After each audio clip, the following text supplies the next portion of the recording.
नमस्कार, आप देख रहे हैं न्यूज़ 24। आपके साथ मैं हूं रवि ठाकुर। शुरुआत करते हैं आज की बड़ी सियासी खबर से। बिहार में सीट शेयरिंग पर सूत्रों के हवाले से यह बड़ी खबर है। बिहार में एनडीए की सीटों का फॉर्मूला लगभग तय हो चुका है। चिराग और बीजेपी के बीच सीटों पर सहमति बन गई है। चिराग पासवान को 5 सीट देने पर सहमति बनी है। शाम को अमित शाह से मुलाकात करेंगे चिराग पासवान। पशुपति पारस को कोई सीट नहीं मिलेगी। मांझी और कुशवाहा को एक एक सीट, गया और काराकाट की एक एक सीट दी जाएगी। जेडीयू से 2 से 3 सीट ज्यादा बीजेपी चुनाव लड़ेगी। यह बिहार की सीट शेयरिंग को लेकर एनडीए में फॉर्मूला तय हुआ है। जो बड़ी खबर इस फॉर्मूले से निकलकर सामने आ रही है उसमें यह कहा जा रहा है कि चिराग पासवान को 5 सीट मिल सकती हैं। जो उनके चाचा हैं, उनकी जो एलजेपी है, उनको शायद इस बार कोई मौका ना दिया जाए। हालांकि अभी पता लगेगा जब ये फॉर्मूला पूरा सामने आएगा, लेकिन अभी तक सूत्रों के हवाले से जो बड़ी खबर आ रही है उसमें मांझी और कुशवाहा को भी एक एक सीट दी जाएगी और जेडीयू से 2 से 3 सीट ज्यादा बीजेपी इस बार चुनाव लड़ेगी। चलिए इस खबर पे और ज्यादा जानकारी के लिए सीधा रुक करते हैं मेरे सहयोगी ऋषिकेश का। ऋषिकेश, क्योंकि कहा यह जा रहा है कि सबसे ज्यादा दिक्कत अगर बीजेपी को सीट शेयरिंग को लेकर आएगी तो वो एक महाराष्ट्र है और दूसरा बिहार है। तो ये मान ले बिहार में सब कुछ तय हो गया है। ये जो बड़ी खबर निकलकर सामने आ रही है जिसमें यह कहा जा रहा है कि एलजेपी जो 2 फाड़ है उसमें चिराग पासवान वाली एलजेपी को ज्यादा तरजीह दी जा रही है।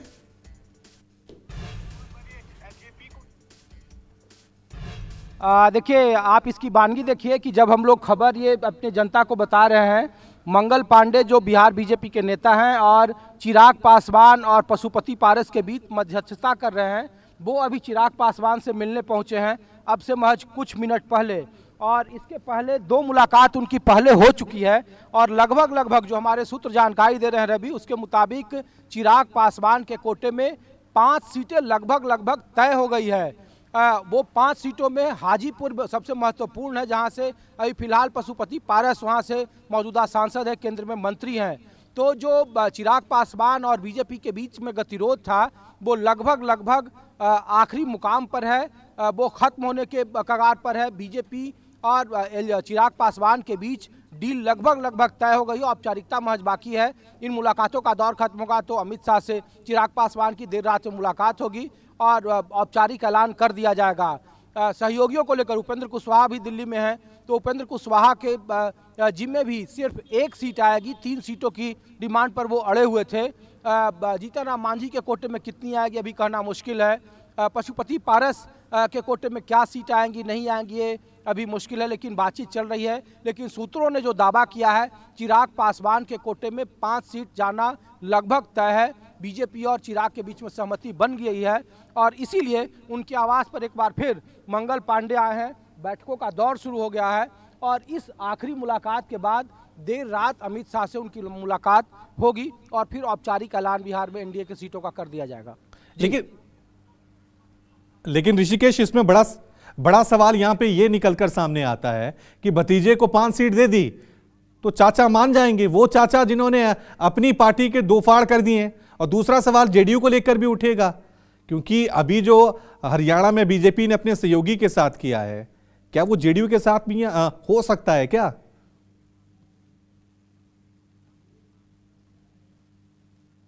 रवि, देखिए, चाचा को लेकर जो सवाल पूछे जा रहे हैं तो इसको लेकर के बीजेपी के जो बड़े रणनीतिकार हैं, जो स्टेट यूनिट हुई, जो कोर कमेटी की बैठक हुई, जो जातीय जनगणना हाल में हुई है, 5.3% के आसपास पासवान वोटर हैं सरकारी आंकड़ों के मुताबिक हाल के दिनों में। और वो तमाम जो वोटर हैं वो चिराग पासवान के साथ हैं बिहार में। ये बात भी वहाँ की बिहार की कोर कमेटी की बैठक में इस बात को लेकर दिल्ली के नेतृत्व को बता दिया गया है।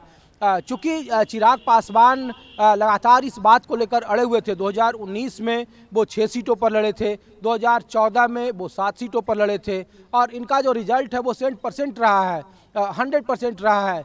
इस बार चूंकि गतिरोध काफ़ी था, देखिए कि बिहार में वो गए तो उन्होंने कहा कि हमारा गठबंधन बिहार की जनता के साथ है, तो बिहार को लेकर के और चिराग पासवान एक अड़ियल रुख अपना रहे थे। नीतीश कुमार के साथ जब वहाँ गठबंधन हुआ तो पहला ऐसा गठबंधन में नेता चिराग पासवान थे जिन्होंने कहा कि वो बिहार के हितों से समझौता नहीं करेंगे। बिहार के हितों को लेकर नीतीश कुमार ने जो काम किया है वो नाकाफ़ी है और उन्हें और करने की ज़रूरत है। स्पष्ट था कि इनके सुर जेडीयू के खिलाफ अलग अलग बने हुए थे, लेकिन बावजूद इसके वो अपनी सीटों को लेकर अड़े हुए थे। और अब जो जानकारी मिल रही है कि बीजेपी का जो शीर्ष रणनीतिकार है, नेतृत्व है, बिहार बीजेपी के कोर कमेटी का जो कुनबा है, वो 5 सीटें देने पर सहमत हो गया है। वो और जेडीयू, क्या जेडीयू की वही वैल्यू होगी जो 2019 में थी ऋषिकेश? मंगल पांडे और जेडीयू की क्या वही वैल्यू होगी या इस बार बीजेपी कहेगी कि आपको इतनी सीटों पे लड़ना है, इतनी सीटों पे लड़िए? नहीं, देखिए जो जेडीयू का गणित है जो 2019 में था 17, 17 और 6 का, इस बार जेडीयू छोटे भाई की भूमिका में रहेगी और संभवतः 17, 16, 5, 2 और 1 का फॉर्मूला होगा। जो जानकारी मिल रही है 17 सीटों पर बीजेपी लड़ेगी, 16 सीटों पर जेडीयू लड़ेगी, 33 सीट हो गए, बाकी के 7 सीटें बचती हैं। 7 में से 5 सीटें चिराग पासवान के कोटे में जाने की संभावना है, 1 उपेंद्र कुशवाहा और 1 संभवतः हो सकता है कि पशुपति कुमार पारस या फिर उनके भतीजे को मिले।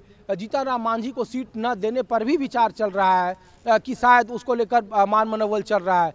क्या होगा आखिरी फार्मूला, ये मुश्किल है। हो सकता है कि जेडीयू को कुछ और 1 सीट नीचे लाया जाए, लेकिन फिलहाल 17 और 16 का फार्मूला जो बताया जा रहा है सूत्रों की तरफ से, जो चिराग पासवान जो सबसे बड़े अभी गतिरोध बने हुए थे उनको लेकर के कहा जा रहा है कि ये डील लगभग आखिरी दौर में है। ठीक है। तो अभी सियासी हलकों में ये खबर चल रही है कि फॉर्मूला बना दिया गया है 17, 16, 5 या हो सकता है आगे जो सीटें होगी 1-1 सीट कुशवाहा और मांझी को भी यहां पे मिल सकती है। देखना ये ऐलान कब होता है।